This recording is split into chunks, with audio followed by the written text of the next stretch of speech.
प्रिय विद्यार्थियों, good morning. आज हम हिंदी मानवीय करुणा की दिव्य चमक वर्कशीट 43 या फिर कार्यपत्रक 43 को कर रहे हैं।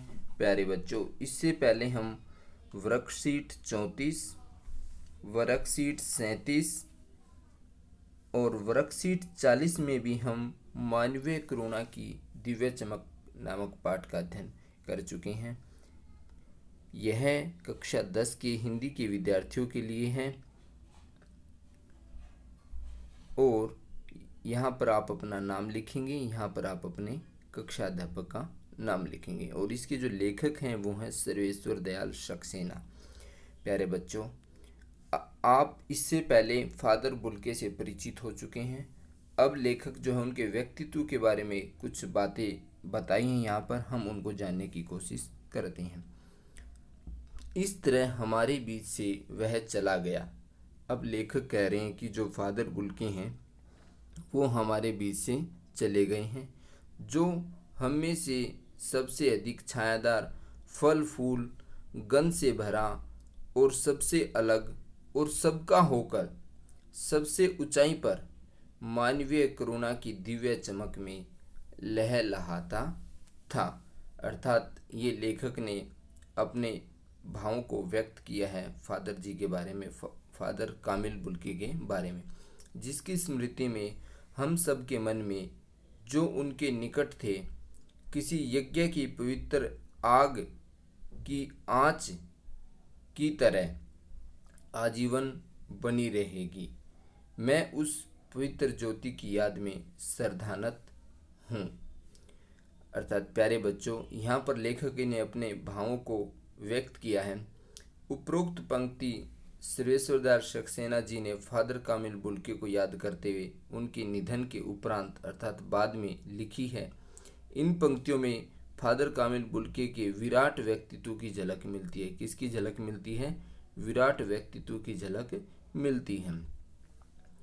जब तक राम कथा है, इस विदेशी भारतीय साधु को याद किया जाएगा, अर्थात तथा उन्हें हिंदी भाषा और बोलियों के अगाध प्रेम का उदाहरण माना जाएगा, क्योंकि फादर बुल्के ने हिंदी भाषा के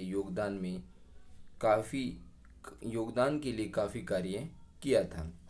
मानवीय, अब कुछ शब्द आए हैं। मानवीय अर्थात मानव के अनुरूप, स्मृति अर्थात याद, आजीवन जीवन पर्यंत, श्रद्धानत श्रद्धा से झुका हुआ, नत होता है झुका हुआ, श्रद्धा मतलब श्रद्धा से। तो प्यारे बच्चों, अब हम इसके अभ्यास की तरफ बढ़ते हैं। उपरोक्त गद्यांश को ध्यान पूर्वक पढ़कर पूछे गए प्रश्नों के उत्तर लिखिए। तो प्यारे बच्चों, यदि आपने चैनल को सब्सक्राइब नहीं किया तो आप सब्सक्राइब कर लें। आपको हिंदी के कार्यपत्रक नियमित रूप से मिलते रहेंगे। मानवीय करुणा की दिव्य चमक, लेखक ने फादर को याद करते हुए अपनी भावना किन शब्दों में व्यक्त की है? लेखक ने फादर को याद करते हुए उन्हें छायादार फल फूल की सुगंध से भरा हुआ और दिव्य चमक में ऊंचाई पर लहराता हुआ पेट, पवित्र ज्योति कहा है, जिनकी याद में लेखक श्रद्धानत है अर्थात झुका हुआ है।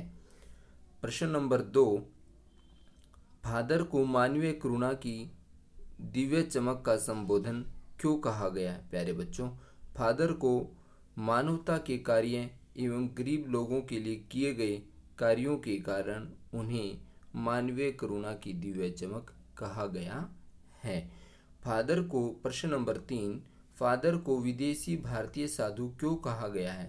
प्यारे बच्चों, फादर विदेशी अर्थात बेल्जियम के थे और उन्होंने भारतीय धरा अर्थात भूमि पर अपना पूरा जीवन हिंदी भाषा के योगदान में समर्पित कर दिया था और उनका पूरा जीवन एक भारतीय साधु या फकीर की तरह मानवीय कार्यों में समर्पित कर दिया, इसलिए उन्होंने विदेशी भारतीय साधु कहा है। प्रश्न नंबर 4, प्रस्तुत गद्यांश में पवित्र ज्योति शब्द से क्या अभिप्राय है? तो प्यारे बच्चों, इस गद्यांश में पवित्र ज्योति शब्द से अभिप्राय फादर के पवित्र और अनुकरणीय व्यक्तित्व से है। कुछ ऐसे व्यक्तित्व हुए हैं जिनका जन्म भारत में हुआ। तो प्यारे बच्चों, इस प्रश्न में उन लोगों के बारे में जानना है जिनका जन्म भारत में हुआ और उन्होंने अपने कर्म भूमि किसी और देश को बनाया। ऐसे व्यक्तियों की जानकारी एकत्रित कर सूची बनाइए तथा उनके कार्यों और योगदान के बारे में लिखिए। तो प्यारे बच्चों, ऐसे कुछ व्यक्तियों की सूची आपके सामने है, आप इन्हें ध्यान से देखें और अपनी नोटबुक में लिखें। ऐसे व्यक्तित्व बहुत से हुए हैं जिनका जन्म भारत में हुआ और कर्म भूमि किसी विदेशी धरती को बनाया, जैसे सुनीता विलियम्स, ये वैज्ञानिक हैं और अमेरिका को इन्होंने अपनी कर्म भूमि बनाया। कल्पना चावला, जो आज हमारे बीच में नहीं है, वो एक अंतरिक्ष यात्री थी और उन्होंने अमेरिका को अपनी कर्म भूमि बनाया। इनका जन्म हरियाणा प्रदेश में हुआ था। मीरा नायर लेखिका हैं, फिल्म मेकर हैं, अमेरिका को अपनी कर्म भूमि बनाया है। अमर्त्य सेन है, नोबेल विजेता अर्थशास्त्र में, और अमेरिका में कुछ समय तक ये वहाँ पर रही हैं। अच्छा, आगे लक्ष्मी मित्तल बहुत ही सुप्रसिद्ध उद्योगपति हैं। उद्योग के रूप में उनका बहुत बड़ा नाम है उद्योगपतियों के रूप में, और इंग्लैंड को उन्होंने अपनी कर्म भूमि बनाया है।